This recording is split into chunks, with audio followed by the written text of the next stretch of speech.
আল্লাহর কাছে ক্ষমা চাও, দুনিয়াটা কিছুই না রে যুবক। ওই কবরে যাওয়ার পরে গুনাহগারের কবরের দুই পার্শ্বের মাটির চাপ পাজরের হাড় চুরমার হয়ে যাবে। একটা নয়, দুটো নয়, 70 থেকে 99টা সাপের কামড়। কবরের ভিতরে জাহান্নামের আগুন। এরে বান্দা, এখনো কি আল্লাহর রাস্তায় ফিরে আসবি না? আল্লাহ দেখায় দেয় দুনিয়ার বিল্ডিং এর আগুনে কত যুবকের লাশ, আর চিৎকারের আওয়াজ, বাঁচাও বাঁচাও। একটু চিন্তা করে দেখ, যখন আগুন লাগছিল শরীরের মধ্যে তখন ওদের কেমন লাগছিল, অবস্থাটা কেমন হয়েছিল।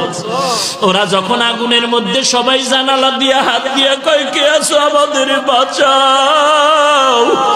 আমাদের ডানে আগুন, বামে আগুন, চতুর্দিকে আগুন।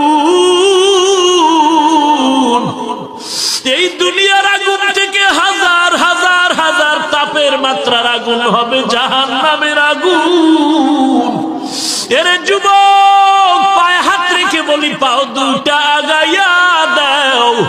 আমি তোর পায়ে ধরে বলি, আর গুনাহ করিস না রে যুবক, আর গুনার পথে যাইও না। নামাজ পড়ো, পর্দা করো, মা বাবার খেদমত করো, আল্লাহ ওয়ালাদের দোয়া নিয়ে চলো। আল্লাহর কাছে ক্ষমা চাও, দুনিয়াটা কিছুই না রে যুবক। পায়ে হাত রেখে বলি, এই যে বন্যা হয়ে গেল কয়েকদিন আগে, কত মানুষ বন্যায় মরে গেল। ঢাকার শহরে গাড়ির উপরে গাছ পড়লো, গাছে আঘাতে গাড়ির মধ্যে মানুষ মরে গেল।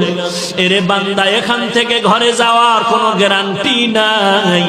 আবার রাত্রেবেলা ঘুমাবি, ভোরবেলা উঠার কোনো গ্যারান্টি নাই।